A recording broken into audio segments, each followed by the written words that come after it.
আসসালামু আলাইকুম রহমতুল্লাহ। কেমন আছেন সবাই? অনেক দিন পর আপনাদের জন্য নতুন একটি ভিডিও নিয়ে চলে আসলাম।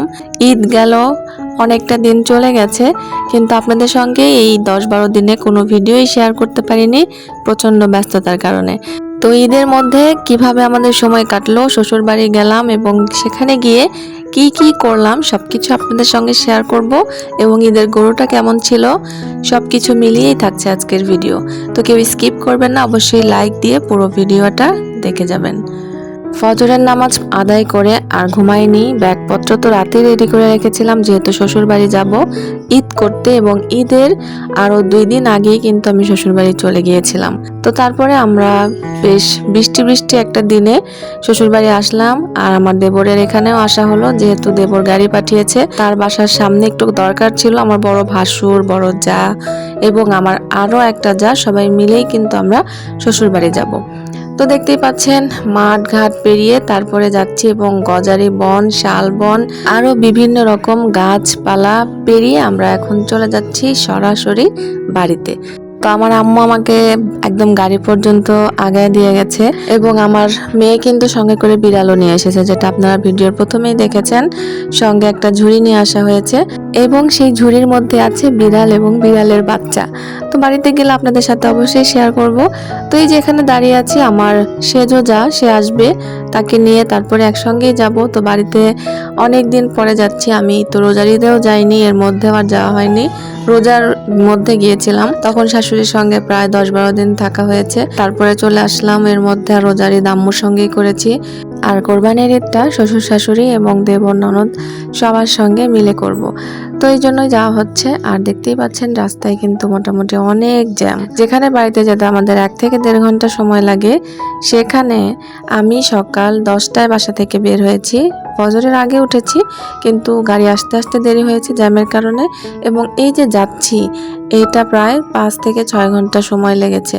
তো এই জ্যাম ছাড়তে অনেকটা সময় লাগার কারণে সবাই খুবই ক্লান্ত হয়ে গিয়েছিলাম। তবে একটা সুবিধা যে বৃষ্টি হয়েছে, যার কারণে অতটা গরম লাগেনি। আর আমাদের সবারই একটা প্রবলেম যে গাড়িতে এসি থাকলে এসির গন্ধে আমাদের সবারই খারাপ অবস্থা হয়ে যায়, যার কারণে আমরা জানালা খুলে রাখি। তো বৃষ্টি ছিল বাইরে, সুন্দর বাতাস এসেছে, ভালো লেগেছে সবার। তো 5-6 ঘন্টা জার্নি করে আমরা এখন বাড়ির উদ্দেশ্যে আবারও রওনা হয়েছে। এখন আর রাস্তায় কোনো জ্যাম নাই, তো অনেকটা সময় লাগলো আসতে।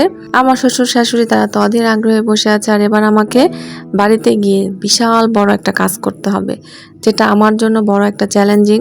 এর আগে যখন এই কাজটা করেছি তখন বাচ্চাদের বাবা তখন বাংলাদেশে ছিল, তো উনি থাকলে তো অনেকটা কাজে আমার জন্য সহজ হয়ে যায়। তো এবার কি হবে জানি না। তো যারা ময়মনসিংহ থাকেন এবং গাজীপুর, বর্মি, শ্রীপুর হয়ে ময়মনসিংহে ঢুকেন, তাদের কাছে তো এই রাস্তাটা খুবই পরিচিত। তো আমরা কিন্তু ত্রিমোহনী ব্রিজ পার হয়ে গেছি, আর এত সুন্দর বাতাস, এত ভালো লাগছে। গ্রাম মানেই তো সুন্দর স্নিগ্ধ পরিবেশ, তার মধ্যে হয়েছে বৃষ্টি। তো সত্যি কথা খুবই ভালো লাগছে, এবং দেখতেই পাচ্ছেন নদী একদম পানিতে ভরা, যেহেতু বর্ষাকাল। তো বর্ষাকালে সবচেয়ে বড় আনন্দের বিষয় যে বিভিন্ন রকম ট্রলার দিয়ে নৌকা বাইচ খেলা হয়, এবং অনেকেই কিন্তু ট্রলার দিয়ে ঘুরতে যায়, নৌকা ভ্রমণে যায়। তো আমাদের আর সেই কপাল নাই, কারণ এই যে আমরা শ্বশুর বাড়ি গিয়ে ঢুকবো, তারপরে যত প্রকার কাজকর্ম আছে এগুলো করতে করতে বাইরে গিয়ে যে কোথাও একটু ঘুরতে যাব সেই সুযোগ আর নাই। একে তো কাদা, আর গাজীপুরের এদিকের কাদা যে কি পরিমাণ খারাপ তার বলার ভাষা রাখে না। বৃষ্টির সময় তো মাটিতে পা দেওয়াই একদম টেনশনের ব্যাপার, যে কখন জানি পিছলে খায় পড়ে যায়। যারা হেঁটে অভ্যস্ত তাদের কথা বাদ, আমাদের মতো যারা কাদায় হাঁটতে সমস্যা, তারা তো পিছলে খাওয়া পড়ার একদম সম্ভাবনা খুবই থাকে। তো এই জন্য আমার হাঁটতে খুবই ভয় লাগে, যদিও আলহামদুলিল্লাহ এই পর্যন্ত কখনো পিছলা টিছলা খাওয়া পড়ি নাই। তো আমার ছেলে ঘুমিয়েছিল, সে উঠে গেছে এবং বাইরের সুন্দর পরিবেশ দেখে সে নিজেও অনেকটা খুশি হয়েছে। আমারও অনেক ভালো লাগছে, আর আমার শ্বশুরবাড়ির এলাকাটা আমার খুবই পছন্দ।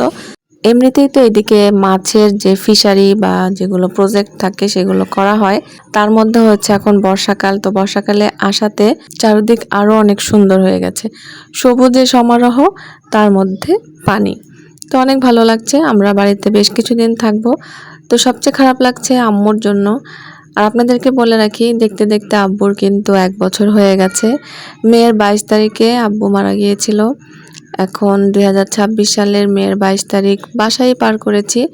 আমি 25 তারিখে শ্বশুরবাড়ি এসেছি। আর কি বলবো, এই জন্য আসলে আমার ভিডিও দেওয়ার প্রতিও তেমন একটা আগ্রহ জন্মায়নি। খুবই খারাপ লেগেছিল, মন খারাপ ছিল, কিন্তু কিছু করার নেই। তো অনেকটা দিন চলে গেছে, যেহেতু একটা চ্যানেল ক্রিয়েট করেছি, যেহেতু একটা দায়িত্ব থাকে, দায়িত্ব থেকেই আমি আবারও ভিডিও দেওয়া শুরু করলাম।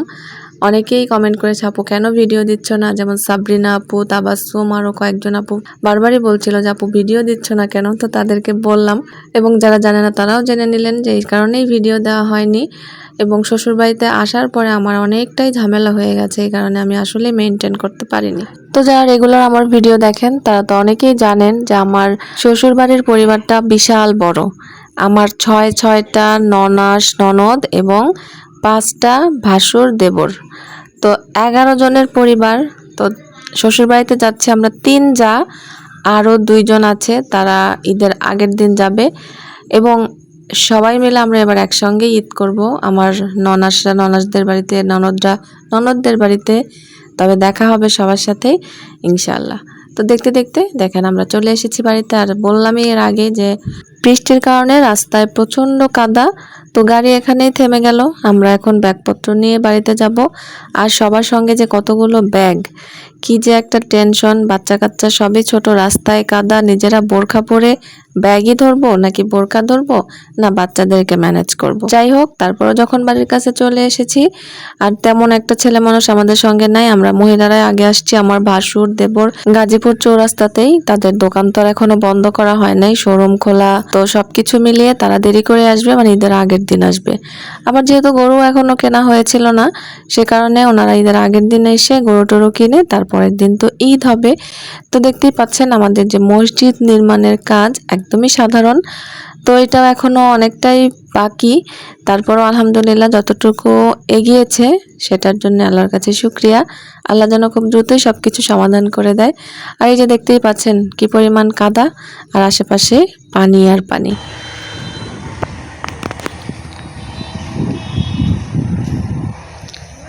তো বাড়িতে এসেই চোখ পড়লো কাঁঠাল গাছের দিকে। তো দেখতেই পাচ্ছেন মাশাল্লাহ মোটামুটি কাঁঠাল এসেছে, তবে এখনো তেমন একটা বাড়তি হয় নাই।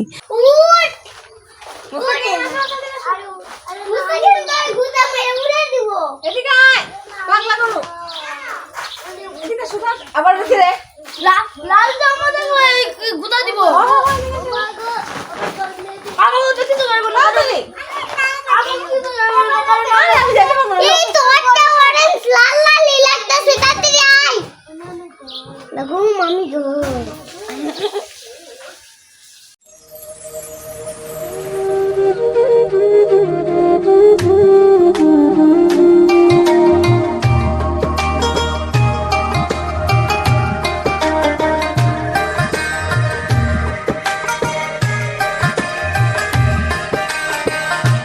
মাশাল্লাহ আপনাদেরকে দেখিয়ে দিলাম আমাদের কোরবানির গরুটা ঠিক কেমন ছিল। তো আমার ভাসুর দেবর আমার শ্বশুর সবাই মিলে গিয়েছিল কোরবানির হাটে, সেখান থেকে ষাঁড় গরু কিনে নিয়ে আসা হয়েছে। এবং গরুর যে কি পরিমাণ তেজ, তাকে কন্ট্রোল করা খুবই কঠিন। আর আমাদের বাচ্চারা যাদেরকে প্রথমেই দেখতে পেলেন, তারা যে কি পরিমাণ খুশি। এবং আমার ছেলের পরনে ছিল লাল রঙের গেঞ্জি। আমার যার ছেলে মেয়েরা বলছিল তোমার গায়ে তো অরেঞ্জ কালার গেঞ্জি, রেড কালার গেঞ্জি, যদি তোমার গরু ঘুতা দেয়। কত নিচ্ছে দাদা? 2.5 লাখ।